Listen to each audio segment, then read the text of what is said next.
A paz do Senhor, meus irmãos teólogos, tudo bem com vocês? Espero que vocês estejam bem.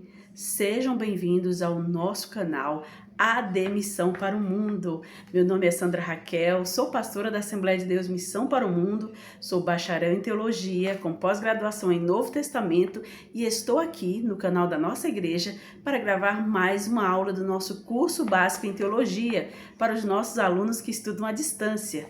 Hoje a nossa aula é sobre deontologia, isso mesmo. Nossos alunos que têm a apostila, a página é a 22. Você que não é meu aluno, mas que gosta, está interessado nesse assunto, caiu aqui de paraquedas, aí procurando estudo bíblico sobre Deus e encontrou o nosso vídeo sobre deontologia, seja muito bem-vindo. Já dê um like agora no começo. Comente sobre esta aula que você está prestes a assistir, diga o que você gostou, o que não gostou, tire suas dúvidas também, eu terei o maior prazer em te ajudar. E você que já é meu aluno, por favor, hein, não fica aí sem se inscrever, sem apertar o like, sem comentar, porque sempre que você faz isso, não é cobrado nada, é gratuito, você ajuda o canal cresce, o YouTube mostra ele logo no início das pesquisas, quando alguém começa a buscar sobre teologia, sobre o estudo de Deus. Então, o nosso canal é o primeiro que aparece se você, como meu aluno, meu irmão em Cristo, se engajar em dar o like, se inscrever e comentar no nosso vídeo. Que Deus te abençoe, não custa nada e você vai estar fazendo um grande bem, porque a palavra de Deus vai poder se espalhar para muito mais pessoas. Vamos para a aula? Como eu disse, hoje é o início da nossa primeira aula de deontologia. Você que é meu aluno, por favor, acompanhe. A existência de Deus é uma premissa fundamental das Escrituras, que não apresentam argumentos para afirmá-la ou comprová-la. Para quem não sabe, a gente ainda vai entrar aqui no que significa teontologia, mas a teontologia, que nós vamos ver aqui o que significa, é o mesmo que teologia. E teologia é o estudo de Deus. Por isso que logo de início nós começamos com o termo de a existência de Deus, né? Começamos com esta frase. A existência de Deus é uma premissa, ou seja, uma máxima fundamental das Escrituras, que não apresentam argumentos para afirmá-la ou comprová-la. O que isso quer dizer? A Bíblia, ela já inicia a sua história, todo o seu diálogo com a certeza da existência de Deus. Então a Bíblia, ela não precisa afirmar Deus existe. Ela já começa dizendo que Deus fez todas as coisas, que Ele é o Criador de todas as coisas. Então, ela não começa querendo provar, olha, eu vou provar para você como Deus existe, olha, eu vou te confirmar que Deus existe. Não, ela não começa dessa forma, ela começa com a premissa, a certeza, a afirmação de que Deus é o Criador de todas as coisas. Então, você não vai encontrar na Bíblia argumentos de que Deus existe no sentido de querer provar, de querer confirmar, porque Ele é na Bíblia, ela não precisa, ele não tem nenhum tipo de texto que queira dizer assim, ó, deixa eu te provar. Não, ali ele já começa dizendo, ele é. Já começa mostrando quem ele é. Não querendo provar que ele é, mas começa dizendo quem ele é. Então, você quer saber quem é Deus? Leia a Bíblia. Você quer provar que Deus existe? A Bíblia não é o livro, porque lá já diz que ele é. Então, espero que você esteja entendendo, talvez alguém até não consiga entender o que eu estou falando. Nós vamos usar muito a Bíblia, mas porque a Bíblia, ela já parte da premissa de que Deus existe. Ela não precisa provar a existência de Deus, vocês estão entendendo? Ela já afirma que ele é. Então, esse é o ponto inicial. No entanto, a nossa principal base para a crença na realidade de Deus se encontra nas páginas da Bíblia. Por isso que nós usamos a Bíblia, porque ela é, a Bíblia, a base da minha crença. Eu creio que Deus existe e onde eu encontro esta base? Na Bíblia. Ela me dá esta base. Deus, sendo espírito, não pertence à categoria da matéria e, portanto, não pode ser descoberto por investigações meramente naturais ou materiais. É isso que pega algumas pessoas que querem provar a existência de Deus. Se Deus não é um ser material, ele pertence ao mundo espiritual, porque Deus é espírito. Como eu posso fazer isso de forma científica? Como eu posso provar usando investigações naturais e materiais? Não é possível. Então, é por isso que muitos se frustram e muitos acabam até deixando de crer, porque ele quer uma prova material, ele quer uma prova natural e científica de um ser que é espiritual. A etimologia da palavra teontologia. Teontologia é o ramo da teologia sistemática dedicada ao estudo do ser, da natureza e dos atributos de Deus. Quando fala ser, é do ser pessoal.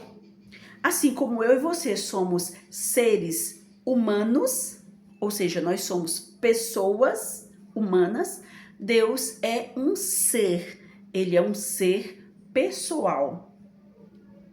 Deriva do grego theos, Deus, ontos, ser, e logia, estudo. Então, teontologia, que é essa nova matéria que estamos dando início hoje, se chama estudo do ser de Deus.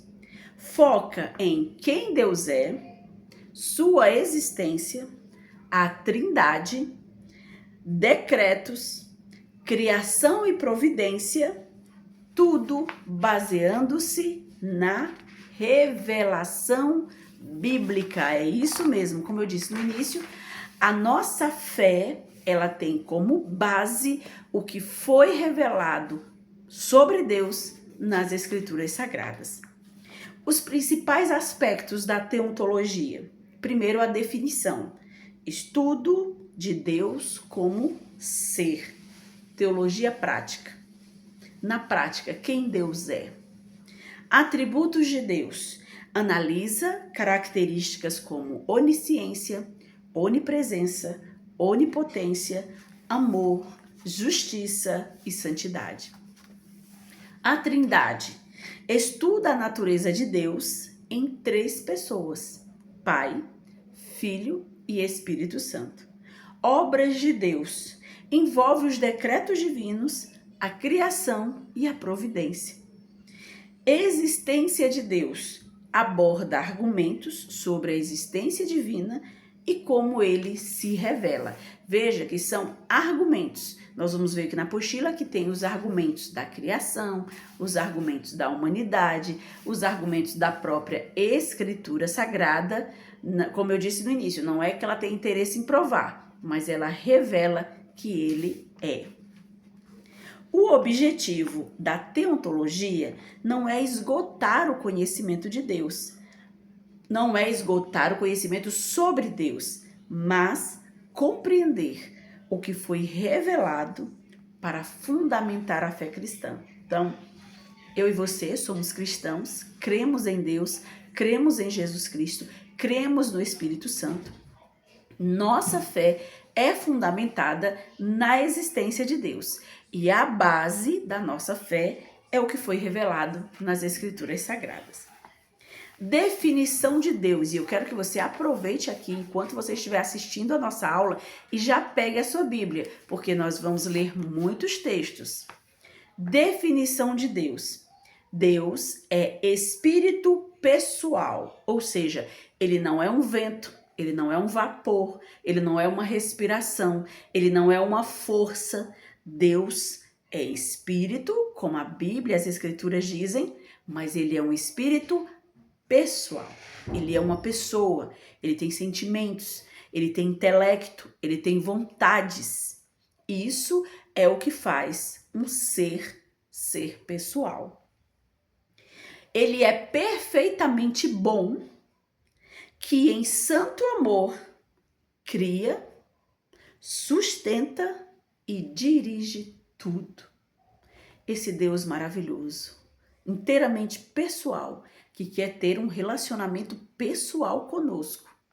Ele, em santo amor, criou todas as coisas, sustenta todas as coisas e dirige todas as coisas. Você crê? Se você crê, dê um amém aí nos comentários.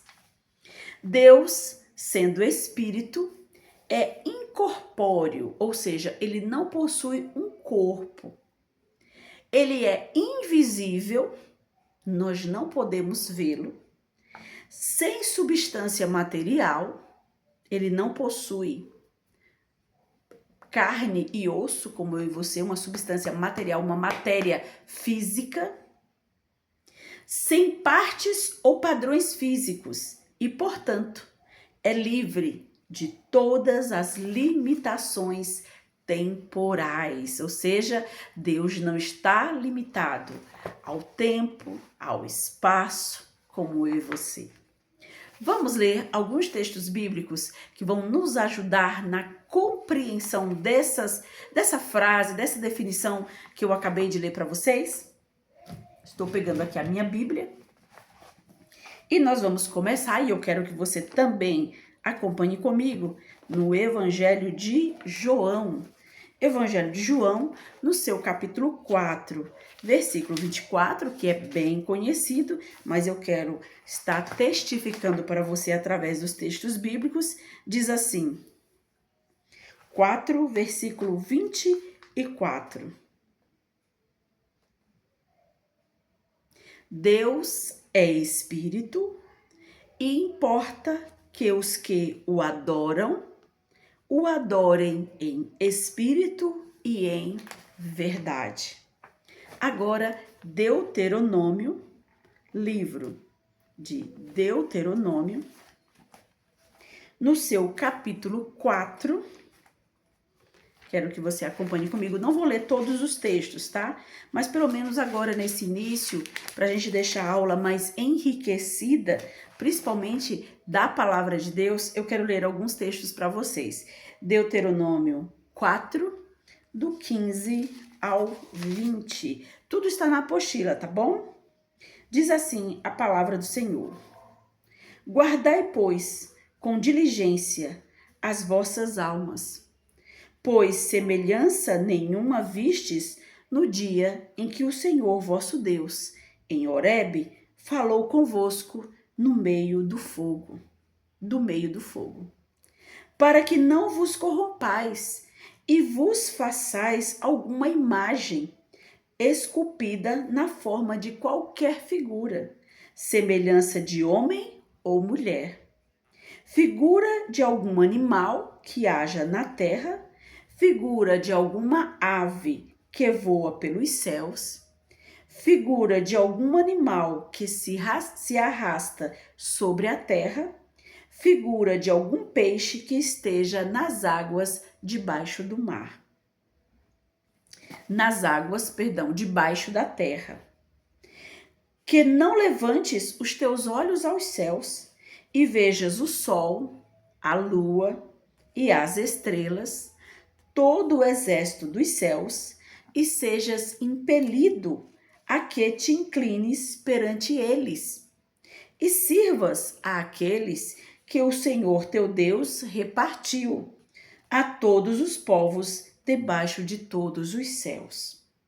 Mas o Senhor vos tomou e vos tirou da fornalha de ferro do Egito, para que lhe sejais um povo hereditário, como neste dia se vê. Eu li do 15 ao 20, eu vou ler o versículo 23. Guardai-vos e não vos esqueçais da aliança do Senhor vosso Deus, que tem feito convosco, e não façais para vós escultura alguma, imagem de alguma coisa que o Senhor vosso Deus vos proibiu. O que o Senhor está dizendo aqui? Logo no versículo 15, que é o início, ele diz: guardai-vos com diligência as vossas almas, pois semelhança nenhuma vistes no dia em que o Senhor vosso Deus, em Horebe, falou convosco do meio do fogo. E aí ele segue dizendo que não deve ser feita nenhum tipo de imagem de escultura, nem do que está no céu, nem na terra, nem embaixo da terra, nem de homem, nem de animais, absolutamente de nada. Por quê? Porque ele diz que se eu faço algum tipo de imagem, eu posso me curvar, me inclinar e passar a adorar aquela imagem. E ele diz: eu sou o vosso Deus. Eu fiz uma aliança com vocês e eu não apareci com imagem nenhuma. É isso que ele está dizendo. Um Deus invisível, um Deus que não possui imagem. E ele diz: guardai-vos disso, de vos fazer imagens, pois eu, o vosso Deus, não apareci com semelhança alguma. É isso que ele quer que o povo de Israel entenda.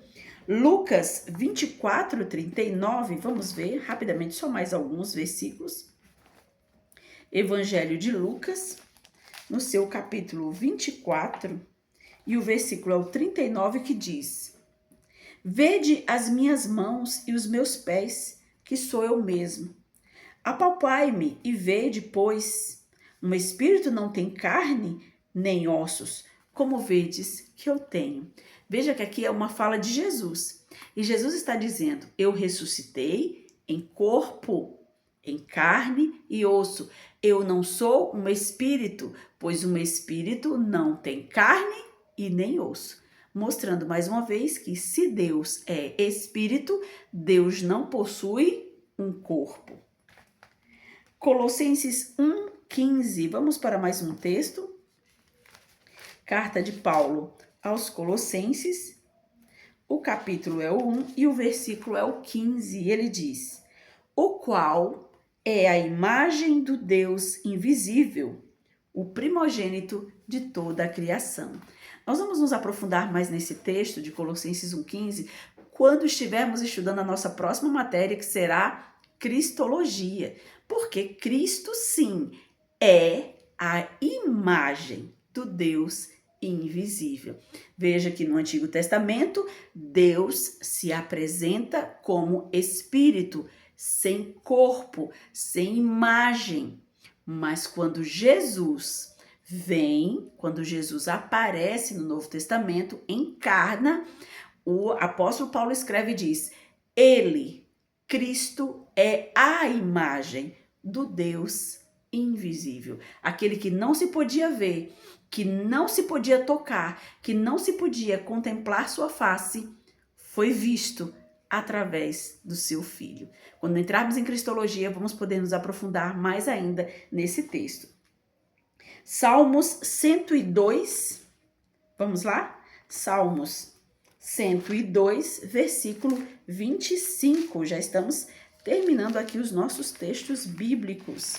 Se você estiver gostando, dê um joinha aí. Se você está se interessando mais ainda nessa matéria, nesse tipo de estudo, se inscreve, aperta o sininho para que as próximas aulas que eu estiver postando no nosso canal da igreja, você possa ser notificado. Salmos 102, versículo 25 diz assim: desde a antiguidade fundaste a terra, e os céus são obras das tuas mãos.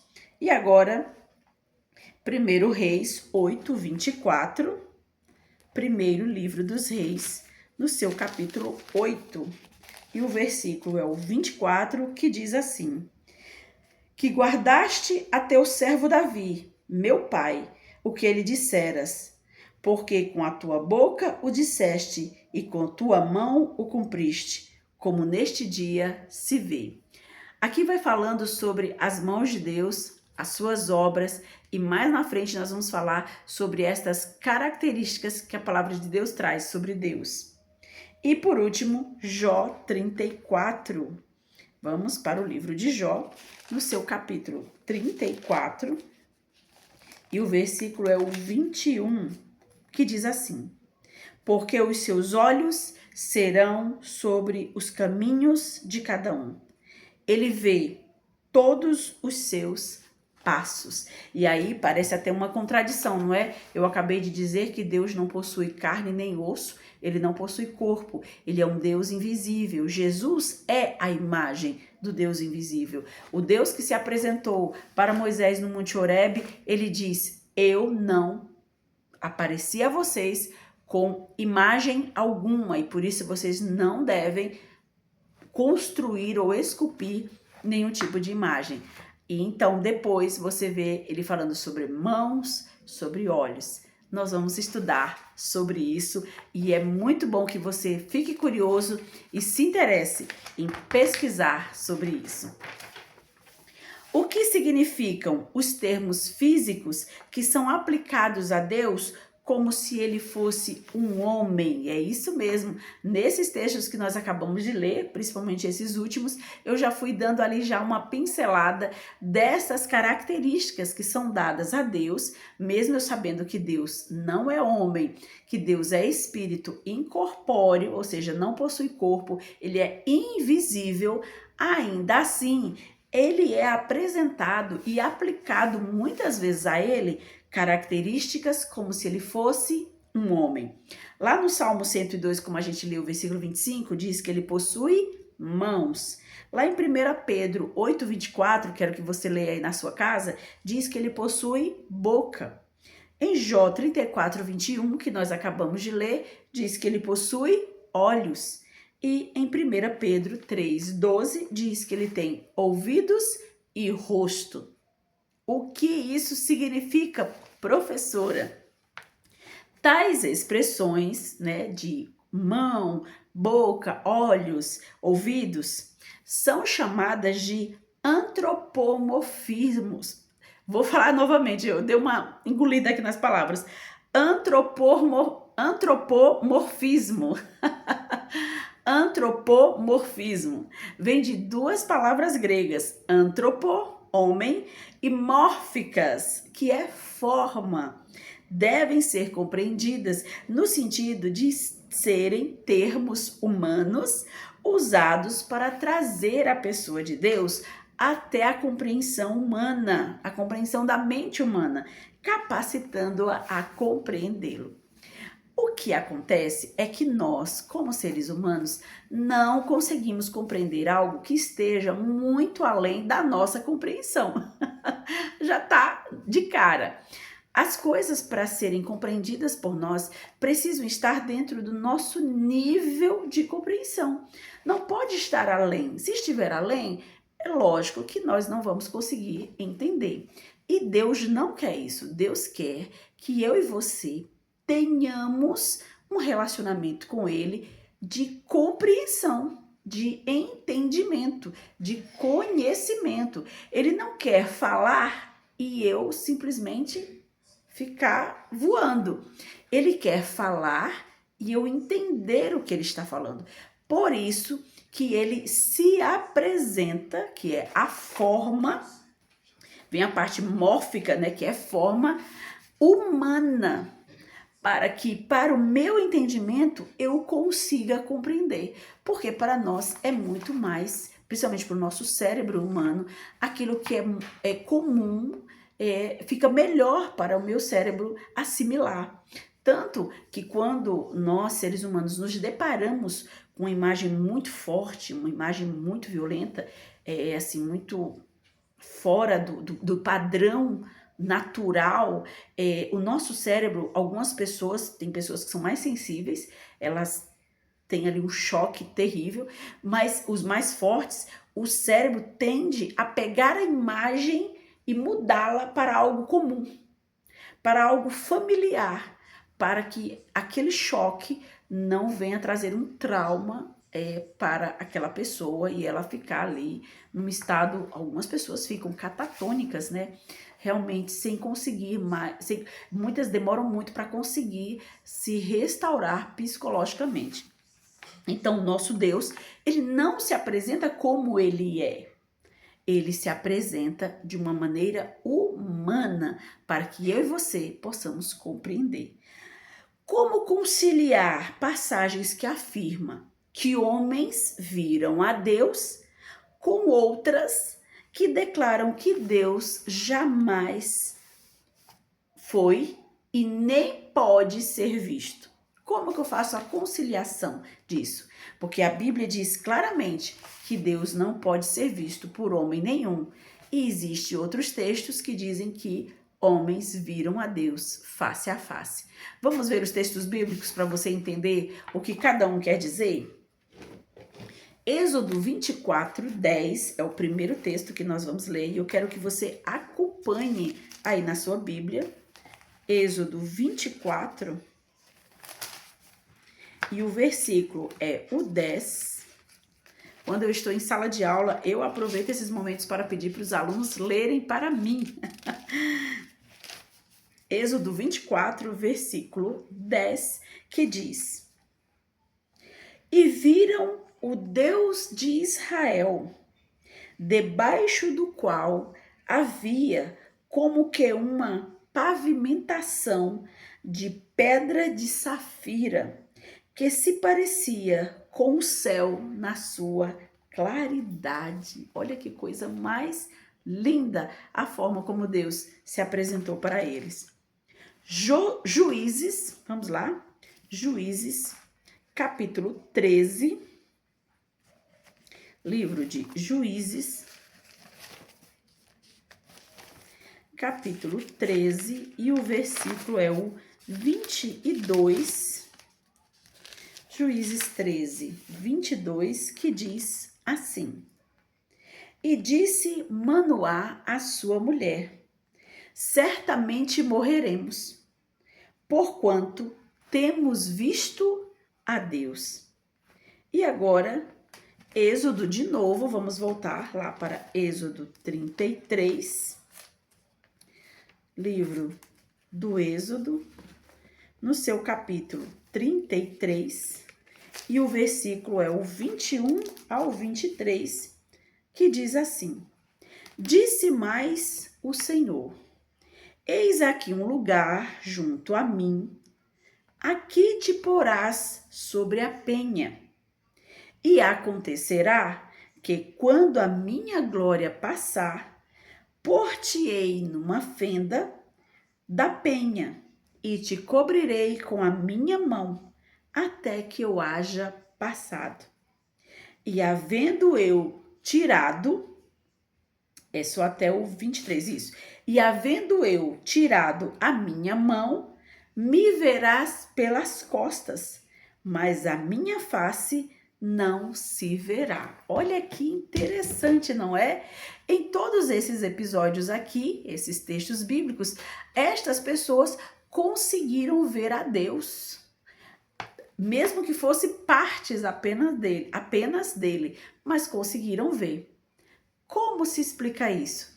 Se nesse mesmo texto de Êxodo 33, o Senhor diz a Moisés, quem conhece o texto sabe que é esse o texto referido, diz a Moisés que ninguém pode ver o seu rosto e viver. Aí ele diz: vou te deixar me ver pelas costas, mas meu rosto não. E agora?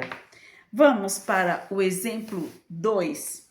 O mesmo, Êxodo 33, agora o versículo 20, vai dizer assim: E disse mais: Não poderás ver a minha face, porquanto homem nenhum verá a minha face e viverá. Já sei que estes aqui que disseram que viram a Deus, não viram a Deus verdadeiramente, porque senão não estariam vivos. Inclusive Moisés. João, capítulo 1, versículo 18. Vamos lá para o Evangelho. Evangelho de João, capítulo 1, versículo 18, diz assim: Deus nunca foi visto por ninguém. O Filho unigênito que está no seu seio, ou no seio do Pai, esse o revelou. Olha que surpresa. Você chega lá no Novo Testamento, no Evangelho de João, e descobre que Deus nunca foi visto. Nunca. Então, em todos esses textos que nós lemos agora, que diz que Deus foi visto, que as pessoas falaram, olha, vamos morrer, porque a gente viu a Deus. Moisés viu as costas de Deus, alguém viu os pés de Deus, alguém viu Deus dos joelhos para baixo. Em todos estes lugares onde a Bíblia diz que Deus foi visto, eu acabei de descobrir no Evangelho de João, no seu capítulo 1, versículo 18, que Deus nunca foi visto. Nunca. O Filho unigênito que está no seio do Pai, este o revelou. E aí a gente lembra de novo do texto de Colossenses 1:15, se não me falha a memória, que diz que Jesus é a imagem do Deus invisível. Então Deus só pode ser visto através de Jesus. Jesus revela a Deus através dele mesmo. Ele é a imagem do Deus invisível. Mas e agora? E as pessoas que disseram que viram a Deus? Não existe contradição real entre as passagens. O primeiro exemplo, que são das pessoas que viram a Deus, refere-se às manifestações de Deus em sua forma antropomórfica, como eu havia falado inicialmente, que é quando Deus se apresenta na forma humana. Já o segundo exemplo, que diz que Deus não pode ser visto, refere-se à essência invisível do seu ser, que é espírito. Aí sim, isto ninguém nunca viu. Deus na sua essência invisível. Ele diz, ninguém pode ver a mim e viver. Porque se eu sou espírito, a minha essência é espiritual, ninguém vivo pode ver. Após a morte, aí já é outra coisa. Você gostou dessa aula? Eu não vou continuar, porque senão vamos ficar uma aula muito longa. Eu costumo parar aí por volta dos 25 a 30 minutos, para não ficar uma aula muito comprida para você. Quero que você faça perguntas, tire dúvidas, comente, e na próxima aula a gente retorna falando sobre a teofania de Deus. É isso mesmo, completando essa aula de hoje, mostrando todos os lugares na Bíblia onde Deus se apresenta como um homem. E isso mostra a sua manifestação. Como as pessoas puderam ver a Deus? Através da teofania. Deus manifesta. Que Deus abençoe você, fique na paz e até a próxima aula.